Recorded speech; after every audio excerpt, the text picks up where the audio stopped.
Muy buenas noches, iglesia, a todos los que siguen el ministerio de Ribera del Quebar. El río Quebar era un río que se encontraba en la antigua Babilonia. En ese lugar fue exiliado el profeta Ezequiel. Estando en ese lugar, Dios le dio las visiones y las revelaciones que el mismo profeta escribe en su libro. Nosotros nos llamamos Ribera del Quebar. Somos un ministerio que hemos sido llamado a los exiliados, a los desechados y a los despreciados. Este es el devocional que nosotros mandamos todas las noches al pequeño remanente que Dios nos está permitiendo pastorear en la ciudad, en la parte norte de Morelia, en la parte sur del municipio de Tarímbaro. Quiero leer una parte del libro del profeta Habacuc que dice: ¿Hasta cuándo, oh Señor, clamaré y no oirás? Daré voces a ti a causa de la injusticia y no salvarás. ¿Por qué me haces ver iniquidad y haces que vea molestia?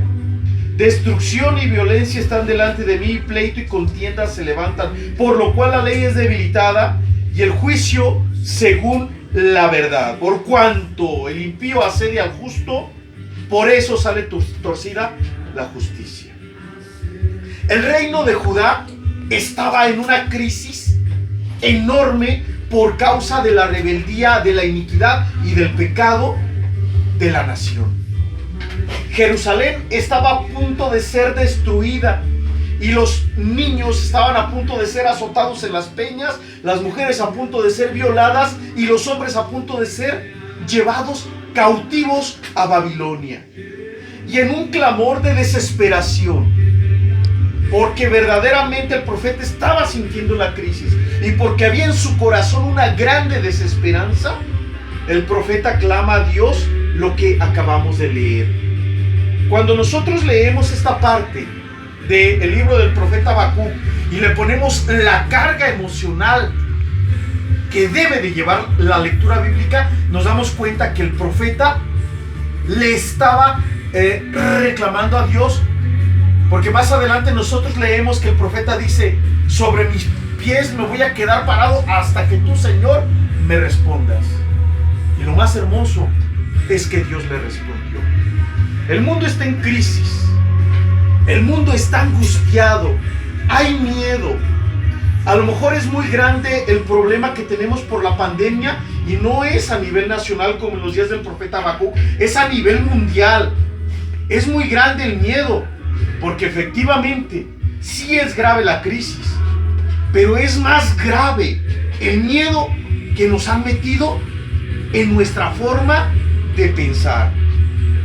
De tal forma ha sido este miedo que ha aplastado la fe de muchos de los hombres y de las mujeres de Dios.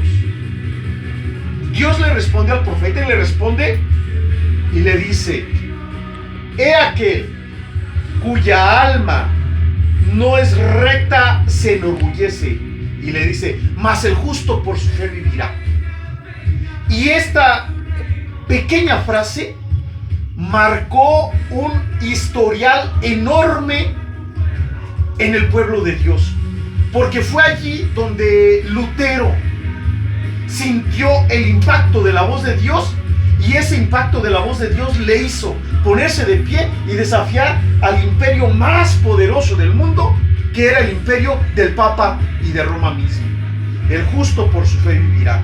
Y el profeta lo entendió, que tenía que ser fiel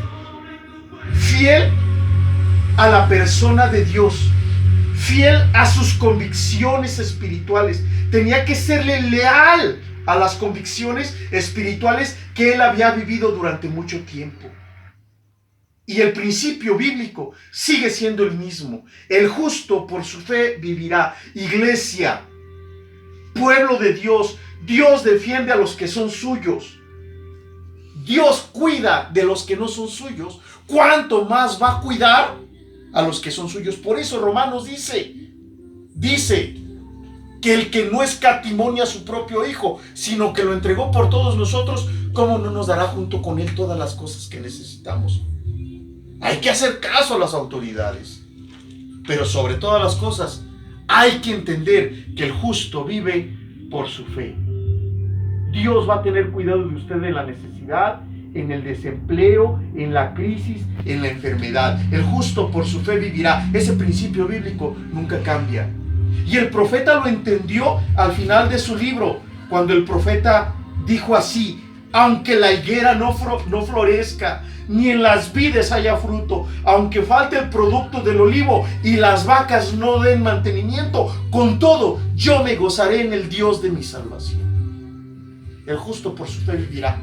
Aprópiese de esa promesa, séale fiel a Dios, haga votos con Dios, voltee nuevamente al cielo, nuevamente vuelva a doblar sus rodillas y vuelva a humillar su corazón y dígale a Dios: Dios, tú eres el dueño de mi vida y de mi corazón.